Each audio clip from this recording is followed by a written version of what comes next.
এতগুলো দিন হয়ে গেল, ঘরের ছেলে ঘরে ফিরল না। পাক রেঞ্জার্সের হাতে আটক বিএসএফ জওয়ান পূর্ণম কুমার সাউ। তিনি হুগলির রিষ্টার বাসিন্দা। এই অবস্থায় স্বামীর খোঁজ পেতে পাঠানকোট গেলেন পূর্ণমের অন্তঃসত্ত্বা স্ত্রী রজনী সাউ। স্বামীর জন্য দুশ্চিন্তা, ক্ষোভ, অসহায়তা মিলেমিশে একাকার সেনা জওয়ানের অন্তঃসত্ত্বা স্ত্রীর গলায়। मामा अंकल लोग तो उनको अरेस्ट कर लिए हैं, लेकिन वो लोग बात भी नहीं करा सकते। मेरा बेटा एवरी डे उन लोग से वीडियो कॉल पे मेरे हस्बैंड से बात करता है। वो लड़का 6 दिन से अपने आप को कैसे कंट्रोल किया? कोई हमसे ये पूछा है?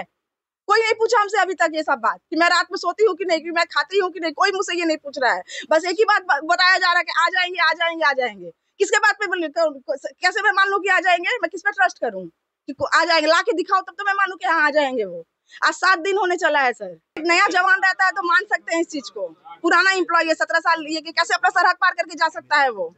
রবিবারই কল্যাণী থেকে ভারতীয় সেনার একটি প্রতিনিধি দল গিয়েছিল পূর্ণমের বাড়িতে। জওয়ানের পরিবারকে সর্বতোভাবে পাশে থাকার আশ্বাসের পাশাপাশি সেনা জওয়ানকে ফিরিয়ে আনার প্রতিশ্রুতিও দেন তারা। তবে আশ্বাসে স্বস্তি মেলেনি। চরম উৎকণ্ঠায় দিন কাটছে পরিবারের। हम मांगते हैं कि हमारा लड़का दे दीजिए अच्छा से।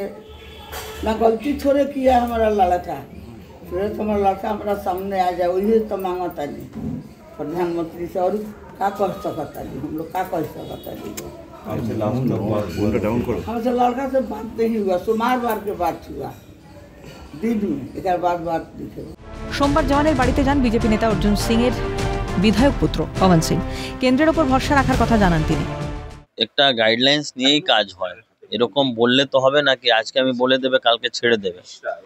তো এরকম সেন্ট্রাল গভর্নমেন্ট থেকে ওরকম নেগোসিয়েশন চলছে, ও নিশ্চয়ই কিছু না কিছু আপনি পজিটিভ রেসপন্স দেখবেন। আপনি চিন্তা করুন না, আমার যে গভর্নমেন্ট আছে নিশ্চয়ই আপনার ছেলের জন্য একটা পজিটিভ ভাবছে, ও নিশ্চয়ই ও কিছু না কিছু দিনের মধ্যে চলে আসবে। সোমবার বিমানবন্দরে হাজির ছিলেন বিজেপি নেতা প্রণয় রায়ও। জানালেন দল জওয়ানের পরিবারের পাশে আছে। তাদের সঙ্গে রওনা দিয়েছেন রিষ্টার কাউন্সিলর মনোজ সিং। জানালেন বিজেপি নেতা দল ওনাদের সাথে আছে, পরিবারের সাথে আছে, এই লোকই চেষ্টা করছে। আমার মনে হয় এই মুহূর্তে যাওয়ার সেরকম কোনো দরকার ছিল, কিন্তু তা সত্ত্বেও যেহেতু ওনারা যাচ্ছেন, ওনার পরিবারের পক্ষ থেকে আমাদের হেল্প চাওয়া হয়েছিল। বলা হয়েছিল যে এরা প্রথমবার ফ্লাইটে যাবে এবং যদি আপনারা কেউ যেতে পারে, তো সেই হিসেবে দলের পক্ষ থেকে আমাদের রিষ্টার যিনি কাউন্সিলর মনোজ সিং এবং ঘটনাচক্রে মনোজ সিংয়ের বাড়ি ওনাদের যে গ্রামের বাড়ি মানে বিহারের কাছাকাছি 2 কিলোমিটারের মধ্যে, সেই মতো সেই পূর্ণম সাহেবের বাবার রিকোয়েস্ট করেছিল এবং সেই মতো আমরা পাঠাচ্ছি। এবং চণ্ডীগড়েও আমাদের যারা আছেন তাদেরকে আমরা ইনফর্ম করেছি যাতে এদের কোনো অসুবিধা না হয় সেটা দেখাচ্ছি। সোমবার জওয়ানের বাড়িতে পৌঁছন প্রদেশ কংগ্রেস নেতারাও। জানালেন শাসক বিরোধী সব ভুলে দেখো, লক্ষ্য একটাই, ঘরের ছেলেকে ঘরে ফেরানো। और हम लोग सबका यही डिमांड है। हम लोग सब पक्ष विपक्ष सब एक साथ खड़े हैं इस मामले में, और हम लोग सरकार को पूरी तरह से सहयोग भी कर रहे हैं। हमारे लीडरशिप पूरी तरह से समर्थन कर रहे हैं, और हम लोग का यही डिमांड है कि घर का बेटा घर में वापस सुरक्षित लौट के आए।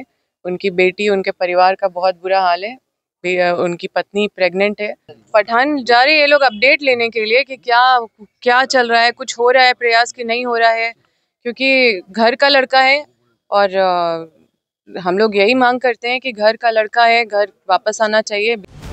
দেশের সেনা জওয়ান পাকিস্তানের হাতে আটক হওয়ার ঘটনায় ঘনাচ্ছে দুশ্চিন্তার কালো মেঘ। এখন কত দ্রুত ঘরের ছেলে ঘরে ফিরে সেদিকে থাকছে নজর। শান্তনু সাহা ও সমিত সিনহার রিপোর্ট, ক্যালকাটা নিউজ।